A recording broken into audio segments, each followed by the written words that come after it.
Saudações fraternais filhos de Sofia. O projeto Sabedoria Arcana é uma iniciativa que visa a expansão da consciência através de podcasts e livros. O objetivo é compartilhar conhecimentos e experiências que possam inspirar ao buscador, para que o projeto possa continuar produzindo conteúdos de qualidade e alcançar cada vez mais pessoas. É necessário contar com a colaboração financeira dos ouvintes e leitores que se identificam com a proposta e valorizam o trabalho realizado. A sua contribuição é muito importante para a manutenção de equipamentos e despesas do projeto, como hospedagem de nosso site, edição, divulgação, entre outras. Você pode colaborar com o projeto Sabedoria Arcana através do QR Code que está à direita do vídeo ou com a nossa chave Pix, que está na descrição do mesmo, doando qualquer quantia. O selo Sabedoria Arcana tem a honra de apresentar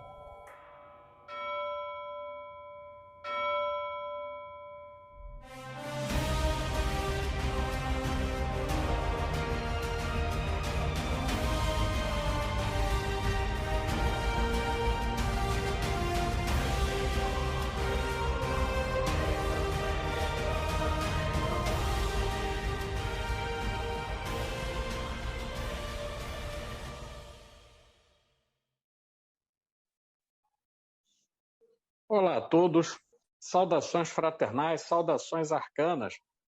Estamos aqui em mais um episódio do podcast Sabedoria Arcana, que é uma iniciativa conduzida por algumas pessoas que, ainda que não estejam aqui presentes, merecem menção, assim como nós que estamos aparecendo nesse vídeo. Então, nós temos aqui conosco, né, o nosso, entre aspas, Colégio Invisível, que eu gostaria que nosso grande irmão, nosso companheiro de luta, nosso cofundador aqui, apresentasse esse Colégio Invisível que está aqui conosco, dando-lhe as saudações inicialmente, antes de falar para o público. Olá, saudações arcanas para todos. Como é que vocês estão? É um prazer estar aqui de novo, mais uma vez, para gravarmos aqui um bate-papo. Na verdade, é uma troca de ideias que nós vamos fazer sobre mais um tema aqui relacionado ao tópico da magia, né, do esoterismo, do oculto. Espero que vocês gostem.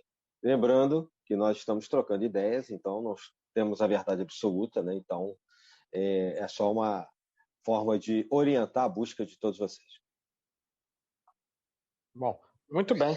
Então, nós temos então aqui conosco, também gostaria de lembrar a participação de algumas pessoas. Adílio, se eu esquecer alguém, você, por favor, me socorre, hein?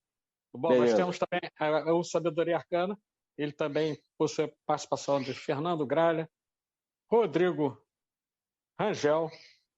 Quem mais, Adílio, que tem aí conosco no nosso Colégio Invisível? Lucas Gabriel. Lucas Gabriel. E tem mais alguém que mereça atenção agora? Nesse momento? É só aqueles que nós entrevistamos. Sim. Por enquanto, esse é o nosso staff. Por enquanto, sim. Exatamente. Esse é o nosso staff, merecem todos menção pelo excelente trabalho que fazem, porque aqui, ainda que eles não estejam diante da tela nesse momento, e outros momentos podem estar, e até eventualmente estarão, para nós é muito importante e diria até de certo modo honroso poder contar com eles, não só pela competência, mas pelo quanto eles são pessoas dedicadas a esse projeto que nós fazemos, que, não custa ressaltar, ele não toma partido de nenhuma sociedade, fraternidade ou confissão religiosa, mas antes tenta apresentar ao público ideias que são pertinentes a um ou outro caminho de conhecimento. Bom, hoje eu, que sou Pablo Bispo, como me conhecem, né, vou bater um papo, como muito bem colocou o Adílio Jorge, sobre elementais com vocês. E nós dois vamos conduzir esse bate-papo, que apesar de ter uma pauta, não é exatamente um tratado de magia elemental. É algo para introduzir o tema a quem tem curiosidade, a quem tem interesse no assunto. Então, eu queria começar jogando uma bola para a gente começar a ideia, né, falando como dizem, né, as pessoas de língua inglesa, né, dando kick-off, né? Então, eu queria falar um pouco sobre a ideia já bem antiga de elementos e elementais, tá? Não é uma ideia nova. A nova geração, especialmente o pessoal que veio de 2000 para cá, tende a pensar que isso é algo como se fosse a última descoberta em matéria de filosofia, de magia, do que vocês queiram chamar. Mas isso é bem antigo. Não vou nem lá atrás, nos tempos da antiga Suméria, que isso aí eu vou deixar para um certo evento que vai acontecer mais adiante aí, que já está sendo divulgado na internet. Eu vou falar da Grécia Antiga, né? Desde, pelo menos, a Grécia Antiga, a ideia de que existiam elementos fundamentais, ela já era apresentada pelos assim chamados filósofos pré-socráticos. Nós vamos ter, por exemplo, um Anaximandro de Mileto dizendo que o fogo era o elemento primordial. Nós vamos ter, mais adiante, outros afirmando que a água era o elemento primordial, a terra era o elemento que gerou todas as coisas e o ar o elemento que gerou todas as coisas. Porém, e aí é uma bola que eu vou jogar para a gente discutir, a ciência posterior ao século XIX, ao século XX, ela demonstra que não existe ar, nem água, nem fogo, nem terra, do ponto de vista concreto. O ar é uma mistura de gases, né? A água é a junção de 2 moléculas de hidrogênio com uma molécula de oxigênio.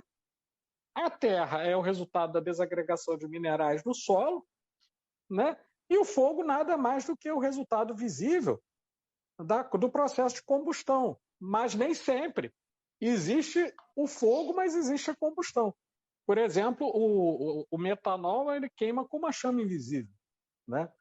Então, a bola que eu quero jogar para que a gente possa discutir, e você é um homem que estuda história das ciências, né? É que nós possamos fazer.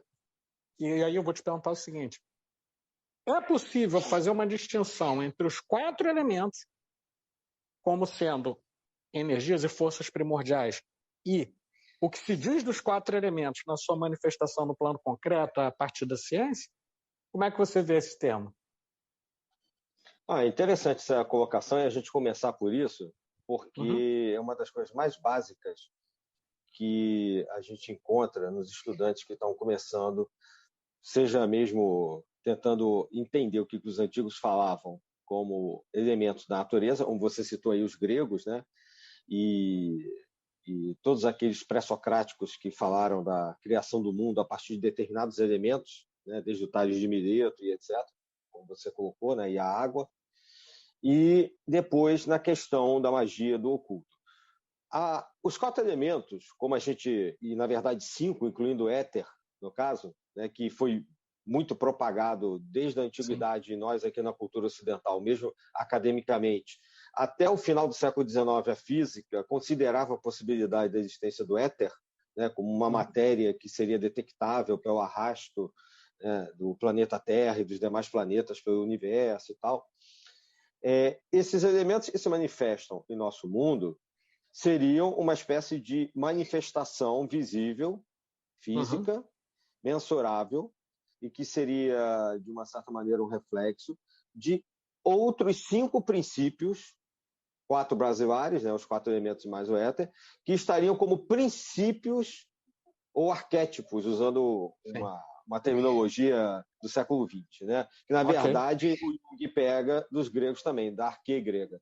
Então, uma coisa, princípios. Ou seja, existem ideias no universo que se adaptam a esses elementos, né? A ideia da solidez, por exemplo, da estabilidade, né, com a Terra, a ideia da fluidez com a água, né, daquele elemento que pode se adaptar, né, a qualquer espaço, como a água que vai entrando pelas pedras dos rios e pega qualquer caminho que você faça, né? O calor, o princípio do fogo, que estaria por trás de elementos que antigamente se associavam até às estrelas, ao Sol e etc., muitas das vezes, né? E que tem a ver com a vida mesmo, né? Com o brotar da vida. E se você não aquecer uma semente, ela não brota, né? E a questão do ar, né? Da rapidez, da agilidade, muitas das vezes, em alguns casos, foi associada até à parte mental, né? A rapidez do pensamento, né? Do acamento mental. Então, uma coisa são os princípios, que são esses que eu descrevi, que regem características básicas que podem ser adaptadas a várias coisas. desde contemporaneamente, né, ou modernamente, a um tarô, porque esses princípios que eu acabei de escrever estão presentes em cartas de tarô, em cartas de divinação, em elementos de divinação, na geomancia e etc.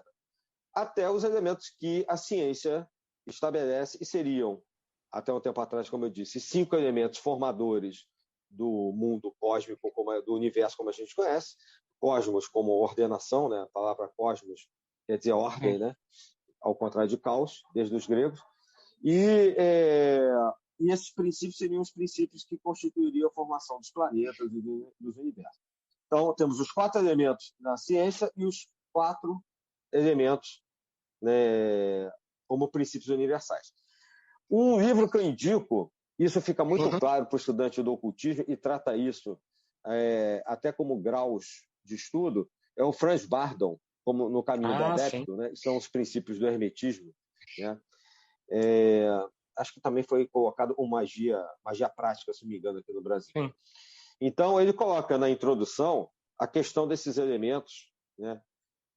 Como elementos que existem no mundo físico e existem os seus princípios universais, que são esses princípios que os gregos tratavam antigamente, pegando aqui filosofia ocidental, né? E depois lá no grau 3 do programa de estudo dele, que não deixa de ser um programa de uma ordem aberta. Iniciática, sim. Iniciática. No terceiro grau, até ele propõe algumas práticas onde você vai tratar, assimilar esses elementos.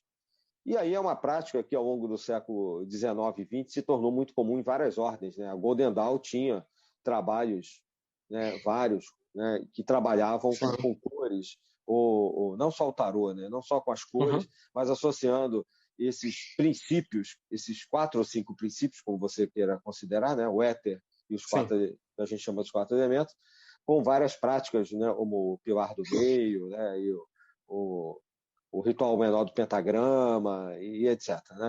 Sim. Então, assim, é importante distinguir que na minha visão, e uma vez eu falei isso dentro da universidade, o que os gregos pensavam antigamente, como os sólidos platônicos, né?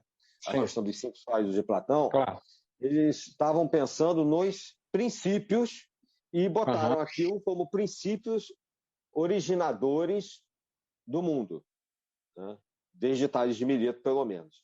É que muitas das vezes a ciência acha que eles estão falando dos elementos comuns. O fogo seria aquele fogo que está na cabeça que risca no fósforo. Né? A água é a água que sai da torneira. Não é isso. Exatamente. Isso é a parte grosseira, seria a última manifestação. Isso era entendido assim pelos antigos filósofos, inclusive, desde os pré-socráticos. É a última manifestação de princípios universais, gerais, que têm características desses 5 elementos. Muito bem. Eu achei importante trazer esse tópico para que a gente possa justamente iniciar esse bate-papo fazendo uma distinção que hoje nem sempre fica clara para quem está chegando, né? Hoje nós vivemos numa sociedade que ela vai trabalhar, como diria lá o grande sociólogo Pierre Bourdieu, né? É uma sociedade que trabalha um desencantamento do mundo, né? Dentro de uma perspectiva cientificista e não científica. Eu digo cientificista quando erige a ciência como o equivalente ao que seria a Igreja Católica à época da Inquisição. Qualquer coisa que não estiver dentro daquele cânone, né, do método experimental absolutamente tem que ser desconsiderado, né? E aí muita gente acaba se confundindo.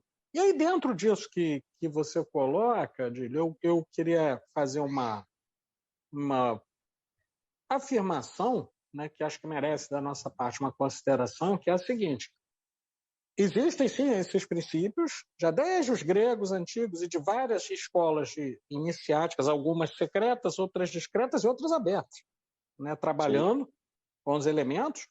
E existe uma parte que eu diria que é intermediária, que tem a ver com todo um ramo do que eu vou chamar de uma certa psicologia profunda ou psicologia transcendental, que vem sendo trabalhado por exemplo, com a obra do Carl Gustav Jung, da Margaret Mead, com a obra do Gaston Bachelard, que eu sou até suspeito para falar a respeito, né? Bastante suspeito, porque quando você é fã de uma pessoa, fica fica difícil ser isento, né? E aí eu sou muito fã, ele tem uma obra extensa trabalhando esses aspectos, né, psicológicos e que, vamos dizer assim, está no meio do caminho, né? Porque o que é psicológico tem a ver com o homem, mas tem a ver com aquilo que está para além do homem, que forma até o seu inconsciente, né? Então, quer dizer, tem uma associação dos elementos com o inconsciente humano também, né? Por exemplo, quem estuda tarô vai ver muito isso. Quando chega nas cartas dos naipes menores, dos arcanos menores, vai ver, por exemplo, como você bem colocou, o fogo é a representação da criatividade da ação, por exemplo. E aí nem vou, né, nem vou estender muito, porque senão daqui a pouco a gente está, né, trabalhando um outro tema que também é interessante, mas que não é o objeto aqui. E aí, eu queria chegar num outro, fazendo essa cadeia dos 3 planos, né? A gente falou de um plano dos princípios, né, que remontam lá a um cosmos até superior ao concreto, numa ideia platônica, diria até. Um segundo elemento de ligação, que é um elemento psicológico, mas que tem a ver com um certo inconsciente coletivo, em que esses elementos vão aparecer, é só fazer uma análise cultural e pegar culturas diferentes. No mesmo espaço de tempo, você vai ver que elas trabalham esses elementos de acordo com os seus conteúdos, né, sociais, culturais, políticos, etc.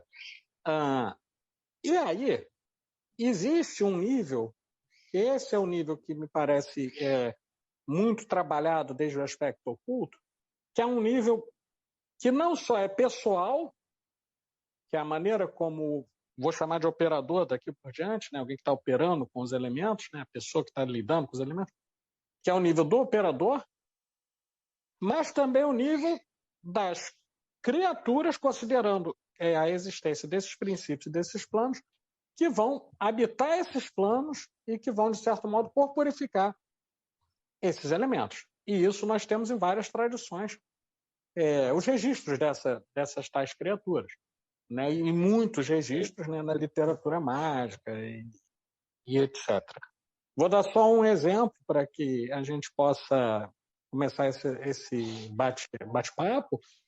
Para os povos lá do Oriente Médio, desde a antiguidade, desde épocas anteriores a Mohammed, né, porque Mohammed, inclusive, ao fazer a unificação das tribos e povos ali do Oriente Médio, ele vai meio que banir essa prática, né, de magia com os elementais. Mas, por exemplo, nós podemos citar os assim chamados jin, ou gênios, né, que eram elementais aéreos.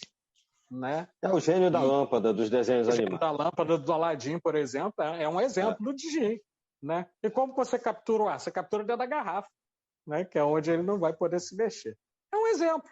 Né? A garrafa ali é mais um símbolo simples, de uma forma de você prender um elemento ou um representante, né? Um elemental natural, né?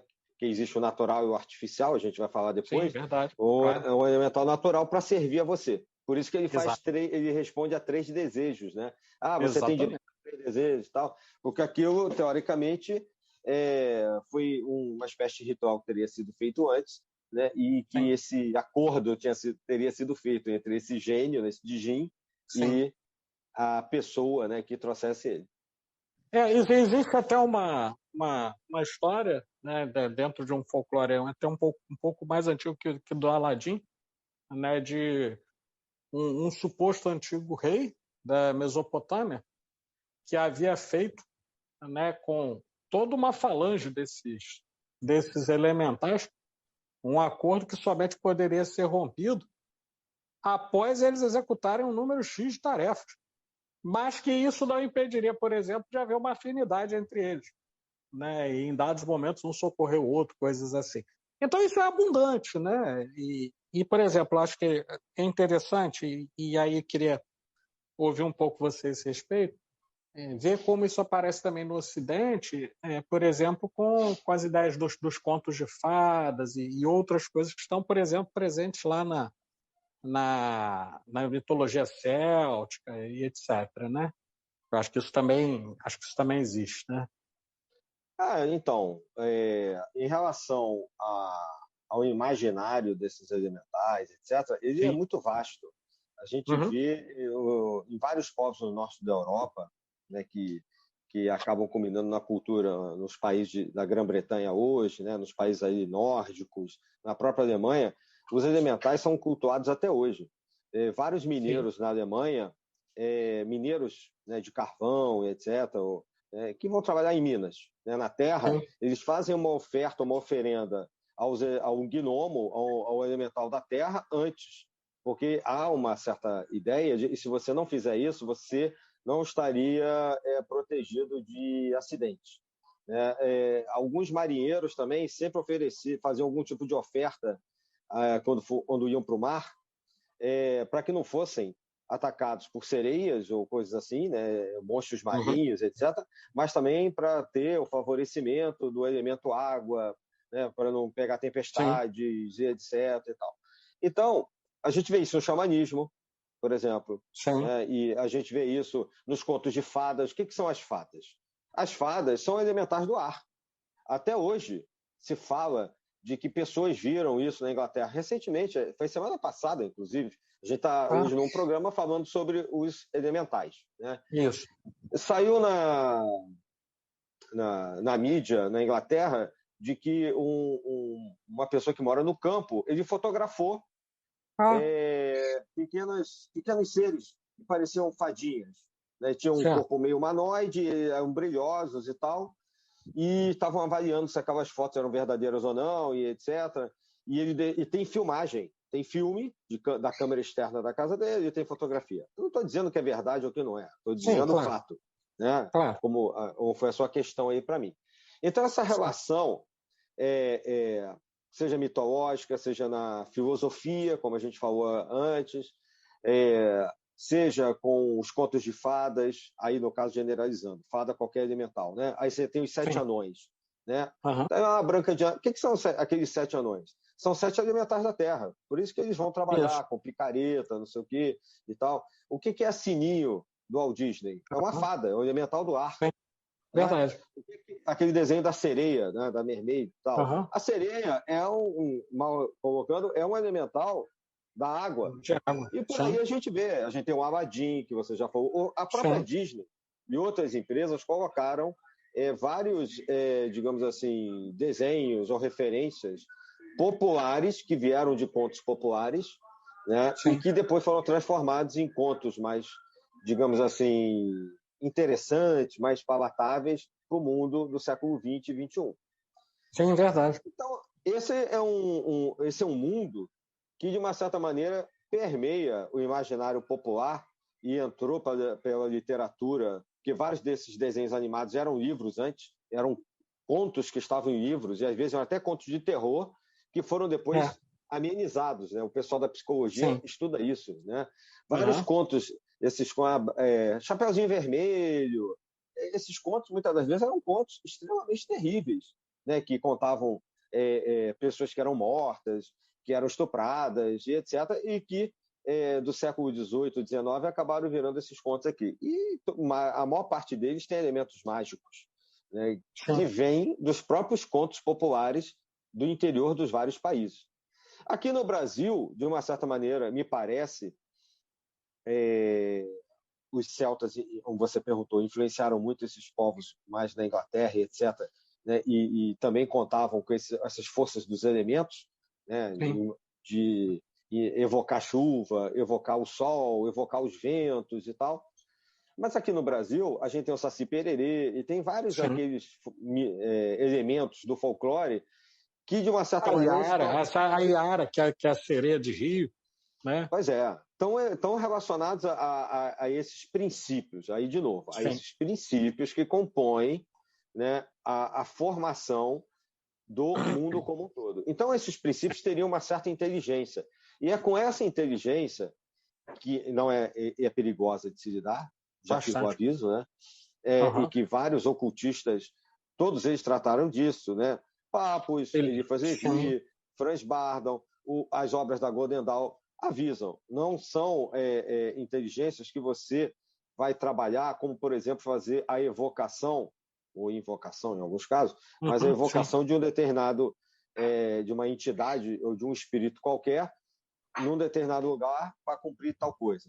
Você se harmoniza com aqueles elementos para que facilite, viabilize o que você quer fazer num determinado ritual mágico. Então, numa primeira parte de um ritual, você trabalha com esses princípios, né, favorecendo. Então, se você quer, por exemplo, trabalhar com dinheiro ou coisas relacionadas à terra, exatamente, você vai trabalhar com essa força.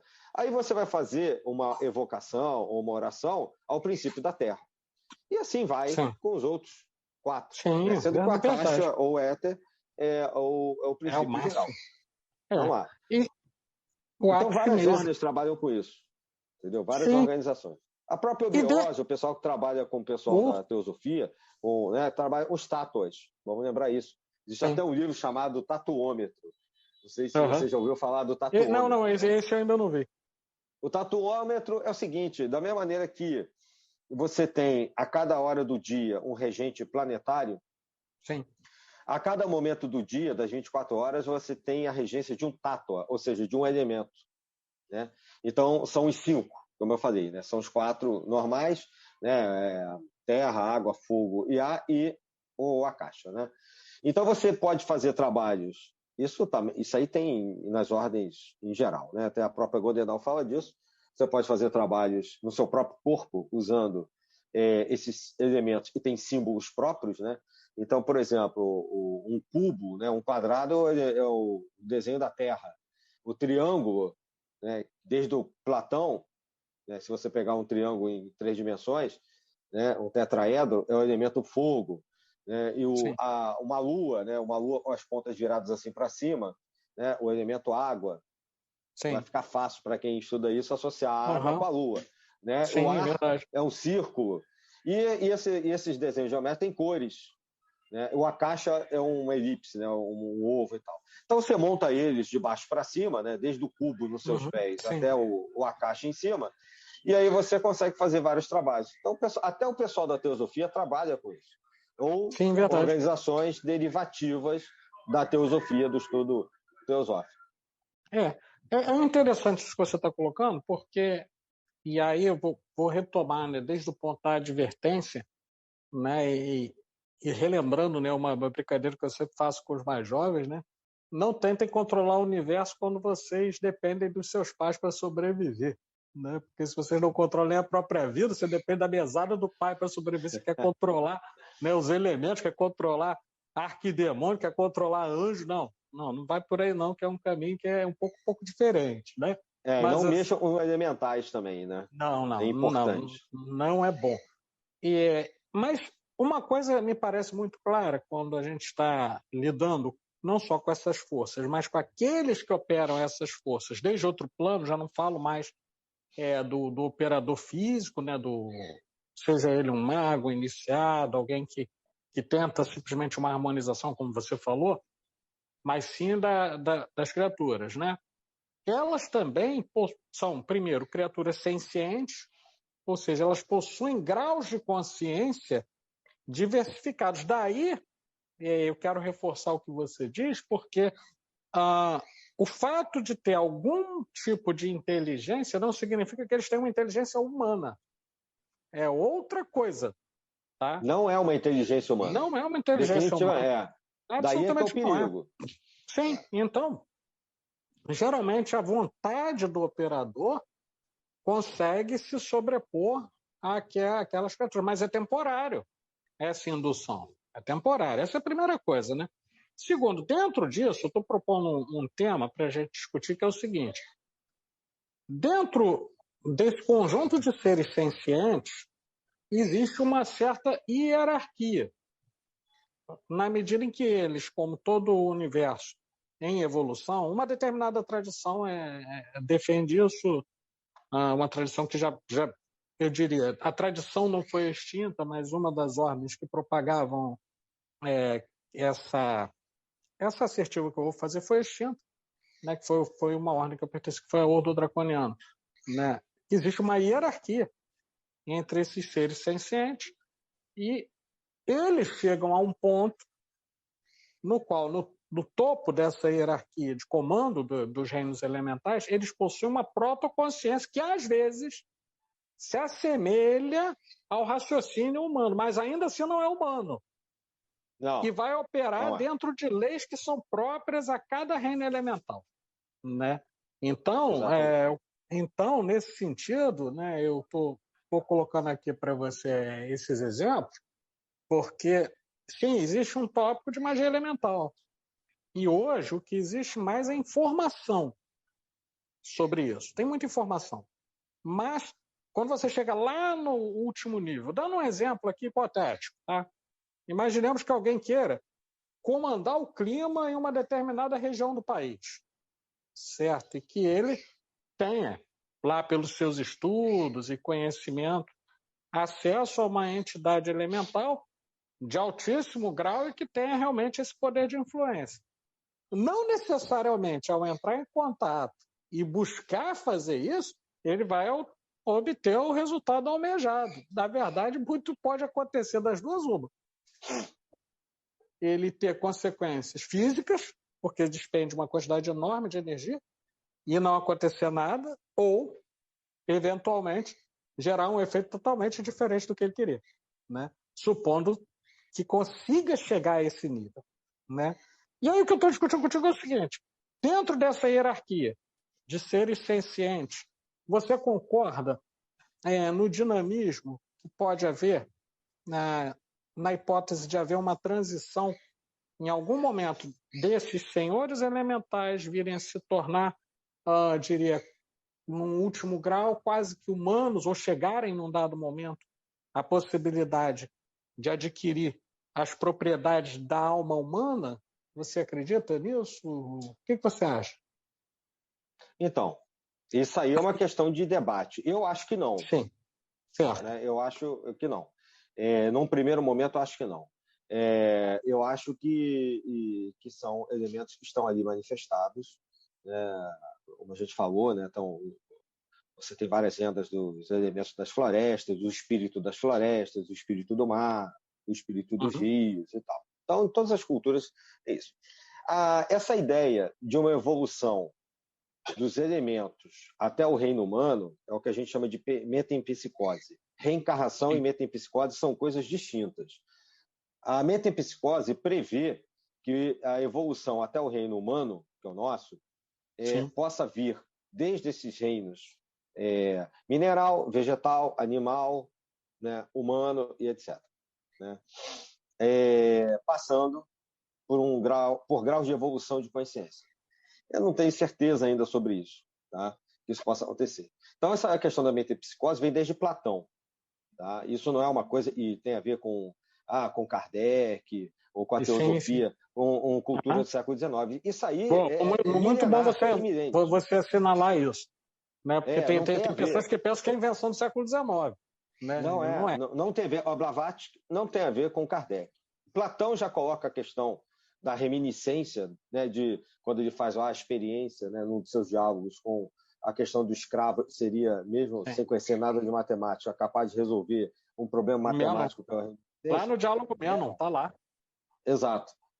E a questão da metempsicose, ele também trata. Né, lá. Aliás, o Platão é a base de muito do que a gente tem hoje, por isso que os neoplatônicos são fundamentais para a questão do surgimento do cristianismo, do gnosticismo, da gnose, do ocultismo, etc. A gente já falou aqui dos 5 elementos, estão lá nos sólidos platônicos, nos meio críticos, né? Também. Então, e a reencarnação, que é a metempsicose prevê que você esteja no momento um corpo humano, só para terminar a ideia, e você possa, a qualquer momento, continuar como humano ou voltar, né, como, por exemplo, um inseto e tal. Várias culturas prevêem isso. A reencarnação é sempre no sentido evolutivo. Quando você chega no reino humano, né, você só vai reencarnar dentro do reino humano. Você não voltaria como uma pedra, ou uma árvore, ou como uma macaco, formiga, talvez. Qualquer coisa. Não voltaria para qualquer um dos 3 reinos anteriores. Né? Que seriam 4 reinos. Daí o fato do cubo ser também o representante da manifestação. Né? Mineral, vegetal, animal e humano. Né? Hominídeo. Então, Eu acho que são, mas isso é uma opinião minha, eu acho que são... Sim, a gente está aqui debatendo, é um bate-papo. Mas assim, eu não tenho uma opinião ainda fechada sobre isso, né? Assim, para a cultura espírita, até onde eu conheço, há essa evolução desde os reinos de baixo, mas depois você não sai do reino humano. Eu tendo a acreditar que, em existindo essa evolução desde os reinos mais baixos, vamos chamar assim, né, mais baixo no sentido de ter um sentido aqui para a gente estabelecer, né? Sim. De consciência e independência da consciência, eu quero crer que quando você chega no humano, você não volta mais a esses reinos. E aí existe uma outra questão também, que é a questão de consciência, né? Tem o trabalho da consciência individual e outros trabalham com a consciência coletiva. Então, nesses reinos onde estão esses elementais, né, já que o nosso programa hoje trata dos elementais, a consciência seria coletiva. Então, a consciência de um mineral, ela depende de toda a rocha, de toda a montanha que estaria ali ao redor dela. A consciência, por exemplo, de um cardume de peixes não seria só de um peixe, seria de todo o cardume. Ou seja, são as consciências coletivas. Essa é uma proposta que existe dentro do estudo das religiões e das religiosidades. E a humana seria já um reino onde essa consciência estaria individualizada, né? Então, isso implicaria numa evolução. Agora, lembrando, a metempsicose diz que você vai e volta nesse ciclo né, de manifestação nesse mundo. E em outras tradições, você vai sempre subindo, é sempre progressivo e você não voltaria mais. Né? Depende da religião, depende da doutrina que você adota. Na minha opinião, eu acho que ela é sempre evolutiva. Né? Eu também, assim, eu tendo a pensar assim também. Eu acho complicado a partir do momento que você esteja, por exemplo, por mais que você se torne mal, você se perca no caminho, sei lá, vai caminho aí da mão esquerda e começa a fazer um monte de besteira, não sei o quê. Por mais que você tenha feito besteiras, eu acho complicado você imaginar que se você chegou no estado de uma consciência que tem contatos até com os outros planos, como o angelical, que já seria um outro programa, né? O divino e etc., você volte como uma formiga. Nada contra as formigas. De forma alguma, mas elas ocupam um lugar um pouco diferente do nosso. Exatamente. E aí eu acho que são lugares diferentes na criação. Cada um tem um papel na criação, cada reino tem um papel na criação, e os elementais de todo o sistema evolutivo têm seu respectivo papel evolutivo no universo e dentro do nosso mundo, vamos chamar de planeta Terra ou sistema solar, como nós conhecemos. Né? Perfeito. Tanto é que se você muda de orbes, você provavelmente vai mudar até mesmo de densidade de corpos. Isso aí é previsto em várias tradições. Então, a densidade em Júpiter de um corpo lá seria diferente da densidade na Terra. Bastante. Ou em Marte. Né? Não, e aí dentro disso, você colocou, eu vou colocar um ponto que bebe em algumas tradições que já existem, tá? E eu vou me remontar a um filósofo específico que tem uma ideia que eu me afino muito, que é Pico della Mirandola. Pico della Mirandola, né? Poxa, é um místico importante, um filósofo importante, né? E até merece um programa. Merece um programa só sobre o Pico, né? É um programa Pico delas Galáxias, né?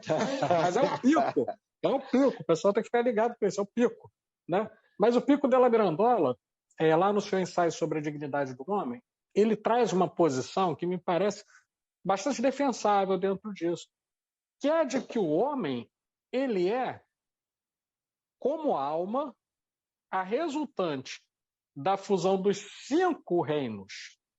Ele é uma resultante, na medida em que dentro dele é possível encontrar a terra, a água, o ar e o fogo.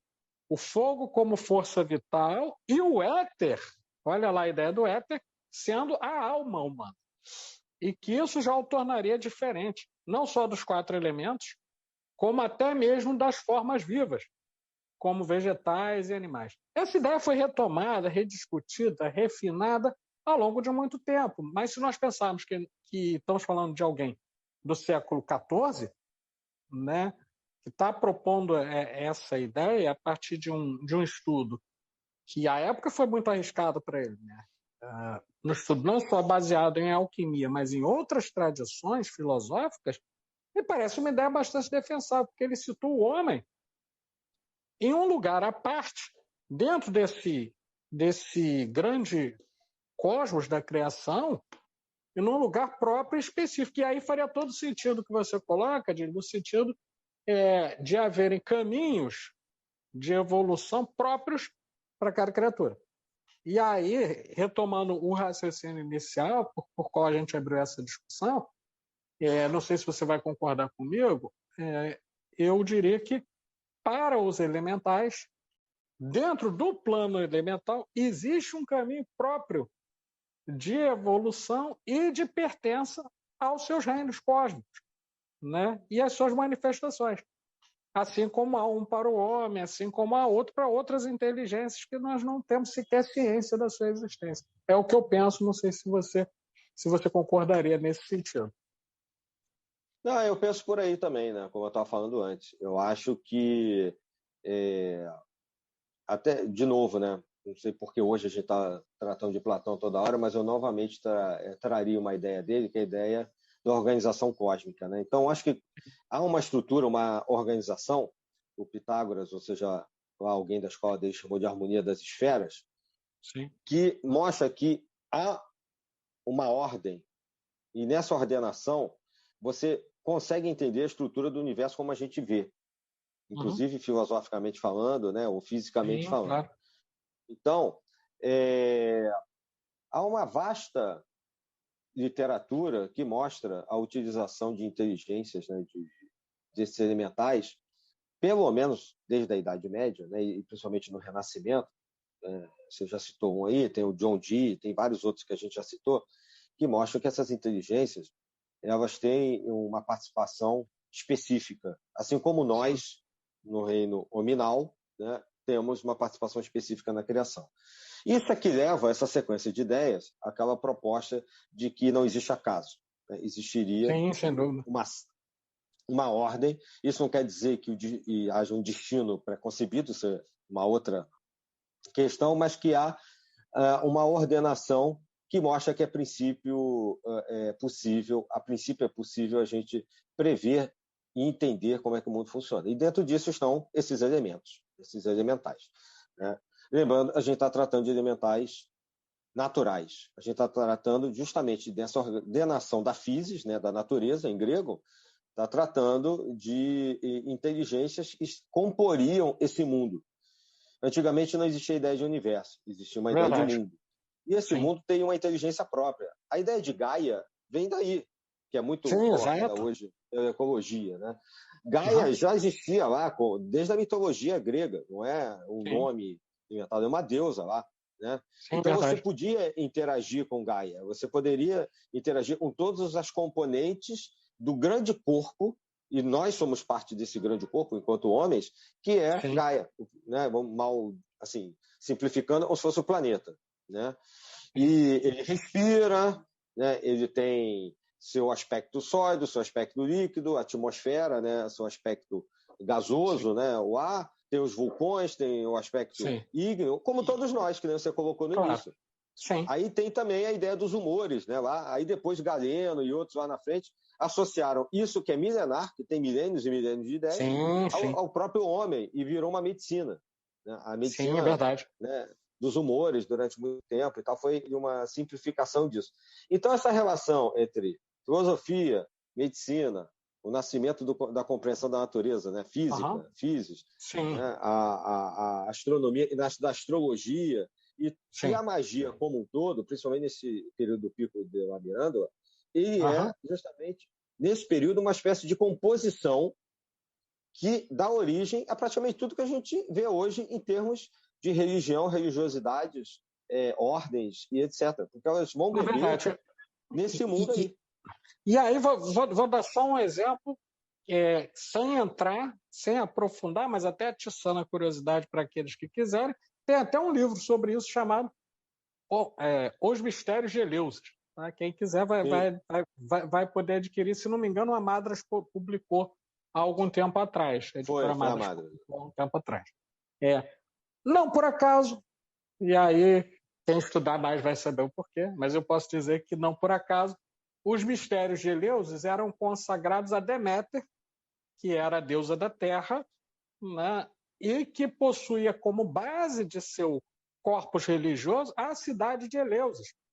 Então, os mistérios de Eleusis eram celebrados na sua primeira parte, na parte, entre aspas, exotérica, já desde a Grécia Antiga, no templo de Deméter, no festival de Deméter, que acontecia na primavera. Ponto. Pulo uma linha, começa outra, porque longe de mim entrar aqui em mistérios iniciáticos, etc. Mas por que eu estou chamando a atenção para isso? Porque os mistérios de Eleusis, eles são parte fundamental de várias tradições iniciáticas do Ocidente. E tem uma ligação clara com o elemento terra, na medida em que lá nos seus primórdios era a partir da deusa da terra, a deusa da fertilidade, né, que é uma descendente de Gaia, da mitologia, a deusa das colheitas, etc., as celebrações eram feitas. Então a gente vai vendo essa conexão aparecendo historicamente, né, em diversos momentos. Né? O que ocorre hoje, na verdade, e me parece um pouco preocupante, é o fato de que muitas vezes as pessoas não buscam as conexões históricas. As pessoas buscam somente as conexões oníricas. Ou seja, existem nas conexões oníricas, né? E aí lembrando, mais uma vez, eu sou suspeito para falar porque eu sou fã, mas aí não tem jeito, né? Aprendi muito estudando o mestre Bachelard, né? Muito que eu sei pode não ser o suficiente para eu estar no mesmo nível dele, mas muito do que eu sei devo a ele, de todo modo, né? Nós vamos entender uma coisa, que no plano onírico existe o sonho e existe o devaneio, né? O sonho, ok, você dormiu passivamente ali, eventualmente você pode ter alguma inspiração, etc., mas é um momento de estado passivo da consciência. O devaneio, não. Você provoca um sonho. Você imagina e você coloca a tua vontade, tuas fantasias ali. E hoje, dentro dessa dimensão onírica, né, muito do que nós temos visto, lamentavelmente, procede de devaneios das pessoas acerca de elementos, elementais, etc., que dão origem a práticas que às vezes são inócuas e às vezes muito piores. São bastante perigosas, eu diria. Bastante perigosas. E aí, eu queria tocar num ponto, né, que a gente ainda tem um tempinho para falar sobre isso e acho que vai ajudar, é da gente falar um pouco, Adílio, sobre exemplos de práticas e de resultantes, né, desse tópico de magia elemental, para a gente falar um pouco a respeito. Né? Sim. Acho que a gente poderia falar um pouco a respeito. Como eu mencionei antes, né, várias ordens hoje em dia, né, várias filosofias trabalham com os elementais da natureza. Né? Aí, como eu disse antes, muitas das vezes se confunde, só fazendo um parênteses, com elementais artificiais. Você pode criar no plano astral elementais artificiais, né? Sim. E às vezes de maneira voluntária, quando você tem prática e conhecimento para isso, e de maneira involuntária, transformando isso até em larvas astrais, etc. e tal. Sim. Voltando à questão, então, fechando aí o parênteses, voltando à questão dos elementais da natureza, ou pelo menos sua parte arquetípica, seus símbolos, com esses símbolos que a maior parte das organizações trabalham. Você pode trabalhar diretamente com eles? Pode. Onde você vai fazer um ritual mágico, né? Você faz, como eu já disse antes, evocações. Isso é uma parte, né, da ritualística, e onde você pede permissão aos quadrantes, né? E como cada quadrante, norte, sul, leste, oeste, é caracterizado, associado a um elemento, né? Muitas das vezes o sul, por causa do verão, é associado ao fogo, o oeste à água, o norte à terra, o leste ao ar. Existem algumas diferenças de acordo com a tradição nessa arrumação, né? Mas quem trabalha lá com o Golden Dawn ou trabalha com o ritual menor do pentagrama vai lembrar disso. Né? Então, você, em qualquer ritual teústico ou não, você normalmente pede que eles colaborem contigo no sentido de que essa parte mais material, né, esses primeiros elementos estejam de acordo com o que você vai depois ordenar e vai pedir. Até porque muitas das vezes você está pedindo alguma coisa que está associada a um elemento específico. Vamos supor, muitas pessoas vão se preocupar com dinheiro, emprego, não sei o quê, vai ter que se preocupar com o elemento terra. Né? Verdade. E várias tradições, como eu já falei aqui, né, das derivativas, né, da teosofia. A Godendal para o Ocidente é importantíssima, né, porque da Godendal várias tradições saíram.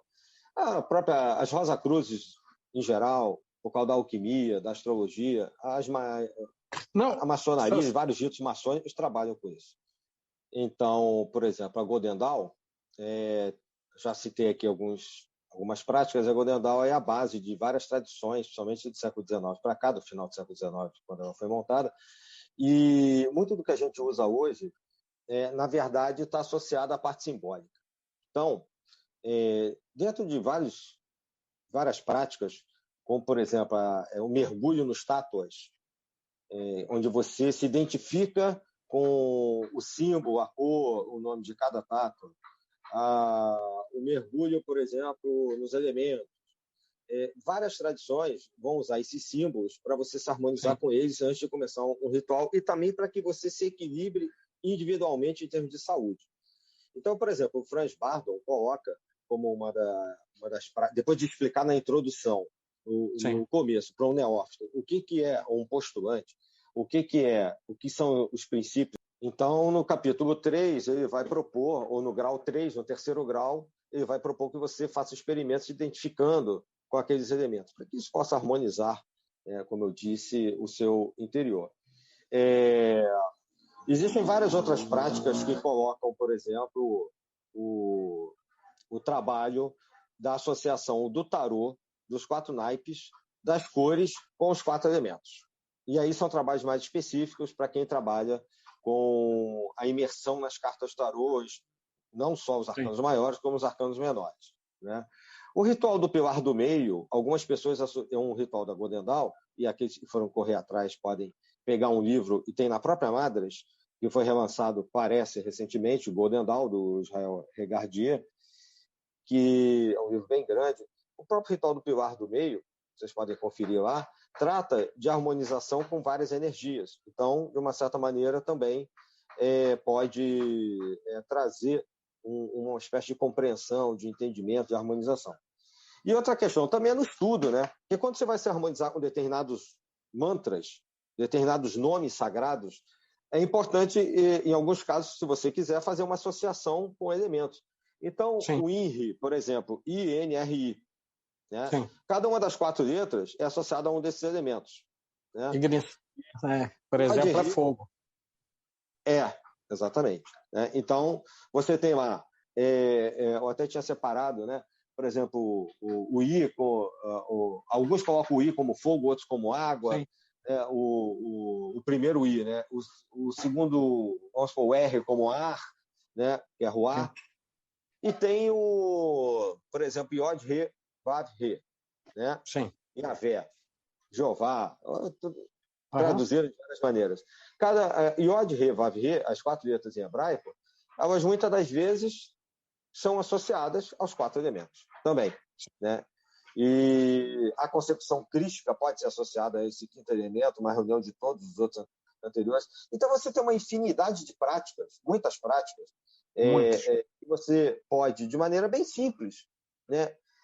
Desde chegar na beira de uma cachoeira, e você tem a abundância do elemento água ao teu redor, e não deixa de ter terra também, né? Ali, né? Sentado na terra, na pedra, né? Árvores, o ar ao seu redor. Isso é se harmonizar com a natureza, né? Que virou moda. Você tem todos os elementos ali. Aí você escolhe um que seja a água da cachoeira que está caindo, e você vai simplesmente se mesclar, se associar, vai se fundir mentalmente com aquele elemento e deixar que aquilo entre você e você se torne mais fluido. E para que isso serve, muitas das vezes? Se você é uma pessoa muito rígida, né, muito dura, consigo mesmo, com o próximo, né, muito associada, às vezes, à rigidez do elemento terra, você ter a fluidez da água, se harmonizar, fazer práticas em que você se visualiza dentro da água, em que você se mescla com o elemento água, te torna menos rígido. Se você é uma pessoa que não tem muita atenção, é muito desfocado, tem o seu mental muito confuso, tem um elemento ar muito assim ativo na sua cabeça, às vezes, para você se acalmar sua mente, para você ter mais foco, você tem que puxar para o elemento terra. Sim, sem dúvida. Aí você pode se associar, né, a um cubo, se imaginar num cubo, ou então dentro daqueles elementos que eu falei, né, que a gente tem de estátuas, você começa com um cubo, por exemplo, né, e vai empilhando em você, no seu corpo, todos esses estátuas, todos esses símbolos e cores desses elementos, né? E aí você visualiza frequentemente ou que estão todos em você para você harmonizar todos, ou que pelo menos você está com o pé como se fosse um cubo fincado na terra. Algumas práticas de yoga ou yoga céltica, você se visualiza como se fosse uma árvore, seus pés enraizando na terra, quando você precisa de mais base, de mais, né, concentração. Então, existe uma miríade, literalmente. São muitas práticas, cada tradição vai puxar para uma específica, né?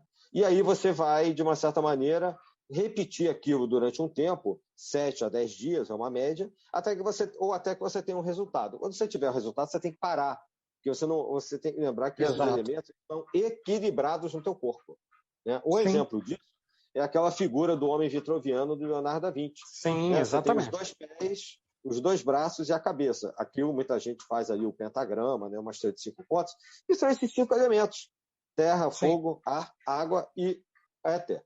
Então, você não pode ficar indefinidamente fazendo um trabalho só para um elemento, porque senão você desequilibra e fica demais para aquele. Aí você vai ter que abrir mão e voltar para o outro. Então, seria mais ou menos isso. Por aí. Eu vou aproveitando que você relatou algumas, né, práticas, né, eu vou trazer uma que é bem simples e que tem a ver com o elemento ar, que também, né, é bastante importante, como você falou, né, não só para ativação, como para organização mental, né, para propiciar rapidez de raciocínio, etc. Tem uma que ela é bastante simples. Você pega e aí primeiro você começa a contemplar o céu, né? E aí começa a respirar mais fundo que conseguir e expirando mais fundo que conseguir, para poder ter influxo de ar. E aí, com a tua mão, se você for canhoto, é a mão esquerda, se você for destro, você vai usar a mão direita. No meu caso, eu sou canhoto, eu pego a mão esquerda e faço movimentos horários aqui no meio da testa, enquanto estou pensando no elemento ar, como se ele tivesse literalmente arejando a minha cabeça. Se literalmente minha cabeça estivesse sendo arejada naquele momento, né? E deixo um tempo, coisa de 3, 4 minutos, simplesmente fazendo isso, tentando não pensar em nada específico, não focar em nada específico. É uma possibilidade, né? Até de início de meditação. Comigo funciona, e com outras pessoas já vi funcionar, no sentido de que ela permite que daqui a algum tempo apareça sob outro ângulo aquela ideia que estava ali, você só pensava e não vejo jeito, não vejo jeito, não vejo jeito, aí de repente você vê um outro ângulo, né? E funciona. E aí eu quero reforçar isso. Os objetivos funcionam, quer dizer, as práticas funcionam. O problema é depender somente delas ou querer extrapolar daí até uma ilusão de controle que hoje é muito, muito comum no mundo ocidental, tem um abismo e tem que ter uma certa disciplina, porque, do contrário, ao invés de adquirir controle sobre a natureza, você perde o controle que possui sobre os elementos que já estão dentro de você, né? E aí é que está o discernimento, né? Que várias tradições vão trazer essa disciplina, né? Desde o neófito, né, até alguém que está chegando a uma mestria, mas também mesmo para quem está buscando essa disciplina interna no sentido de domar o ego para não tentar se sentir o senhor do universo, que está tomando contato com uma outra realidade, né? Bem, a gente teria aqui, Adílio, acho que algumas horas, né, se fosse o caso, para tratar do tema, né? Se fosse possível, né? Mas não indo na linha de alguns podcasts, eu vi um podcast outro dia que me assustou pelo tamanho. Eram 5 horas cravado.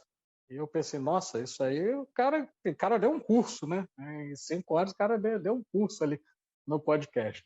E lembrando que a gente tem um público que vai acompanhando, que a gente sempre sugere coisas. Acho que a gente poderia, se você não se incomodar ou não tiver mais nada que possa acrescentar como tópico novo, a gente passar para sugestões, né, de literatura, etc., e para as nossas considerações finais. O que você acha? Não, eu acho que a nossa proposta, de uma certa maneira, já foi atingida, né? Como eu disse, Sim. nós não somos donos da verdade, É. não estamos associados a nenhuma escola iniciática em particular, e a ideia é só abrir para pesquisa mesmo, né? Para fazer com que as pessoas Isso. despertem para o tema. A gente já chamou atenção para que não se façam experiências e práticas, porque é perigoso, né? Há um perigo nesse sentido. Então, assim, acho que eu vou só reforçar que as pessoas prestem atenção, que nós demos várias práticas hoje aqui, né? Inclusive, nós nominamos algumas, como eu falei, né? Dei nome de algumas. Vou repetir alguns livros. Tem uma guia prática, O Caminho do Adepto, que eu acho que é importante. Eu tinha separado aqui, a gente está fazendo...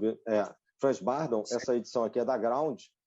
Ele tem graus de iniciação, é uma etapa de uma primeira ordem, vamos dizer assim, e lá você vai encontrar bastante sobre isso. Tem um livrinho que eu não mencionei, que é do Vassariá, que é um ocultista interessante, que trabalha muito com tentáculos, né? E com magia, de modo geral, e é no mundo dos elementais, viagens iniciáticas. Ele trata como romance, mas, na verdade, aqui dentro, ele explica de maneira mais pormenorizada cada um desses elementais, né? Ou como você trabalhar com as fadas, como você trabalhar com os gnomos, né? Alguns desses livros tratam das lendas, como eu falei, dos carvoeiros, você fazer oferendas, né? Colocar uma maçã no jardim para os gnomos, colocar, né, uma oferta nas minas, né, nas grutas de água, para que você, às vezes, faça uma troca. Aí a gente lembrou o negócio do Aladim, né? Essa questão eu ofereço uma maçã, mas eu preciso melhorar minha situação tal, minha situação financeira e tal. Tem muito em alguns países como a Alemanha e etc. E, como eu tinha mencionado antes, você também, né, já falou, esse livro foi reeditado pela Madras, e aqui tem um resumo, né, da Golden Dawn, e alguns dos rituais que eu mencionei estão aqui dentro, inclusive, e as correlações com o tarô, com a magia, com as cores, né, com os nomes sagrados, com o pilar do meio, o menor do pentagrama, o ritual menor do pentagrama. Então, é um livro pequenininho, como dá para perceber, né? Não dá nem 600 páginas, tranquilo. Não, tem quase 800. E esse daqui é o livro Penor. Isso aqui porque tem duas edições, né, lá fora, na Inglaterra. Você tem o livro completo e esse aqui é o resumo, né, que é mais ou menos a metade do outro, que não tem editado no Brasil, até onde eu sei. Ainda. Mas ainda não.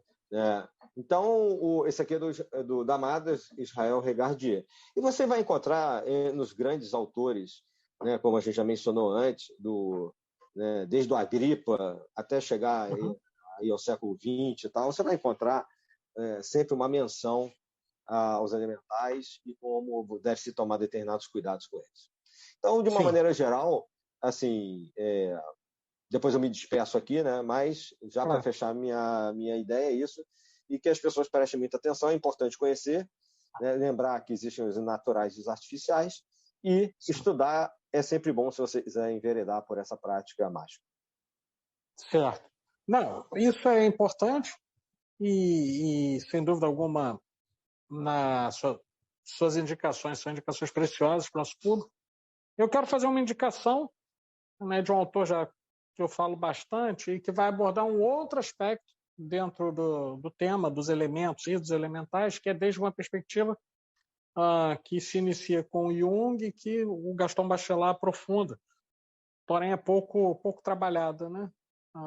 Ela chega até às bordas do que a gente pode chamar de uma ciência oculta, mas ela não aprofunda nesse sentido, que é a obra dele que vai tratar dos 4 elementos. E aí nós temos alguns livros. Quando ele vai falar da Terra, ele tem a Terra e os devaneios da vontade, a Terra e os devaneios do repouso, a água e os sonhos, o ar e os sonhos e psicanálise do fogo. São 5 livros que dão sequência, não só uma sistematização histórica e, de certo modo, psicológica e filosófica acerca dos elementos elementais e, ao mesmo tempo, vai trazendo as implicações do pensamento, do devaneio e do sonho na esfera individual e coletiva quando tratamos desse tema e desse mundo. Então, eu também aproveito para me despedir por aqui, né, agradecendo a nosso ouvinte, que cada vez mais tem se mostrado presente. Os canais todos têm apontado isso, né, que há crescimento que o pessoal está gostando. Não só no YouTube, mas também no TikTok. Por favor, nos procurem, a Sabedoria Arcana, no Facebook, façam o mesmo. Tem o site sabedoriaarcana.com.br e também não deixe de acompanhar os podcasts no Spotify. Então, por hoje é isso. Saudações arcanas a todos, saudações fraternais e até a próxima. É isso. Então, antes de dizer aqui o meu até a próxima, além do Spotify, vamos lembrar, a gente tem o TikTok agora, Isso. Facebook, Instagram, então estamos em todas as mídias sociais. Isso. E YouTube sempre bombando. esperando o canal do YouTube, sempre a gente postando lá também os novos episódios. Um abraço, Perfeito. saudações arcanas, Um abraço. até a próxima. Até a próxima.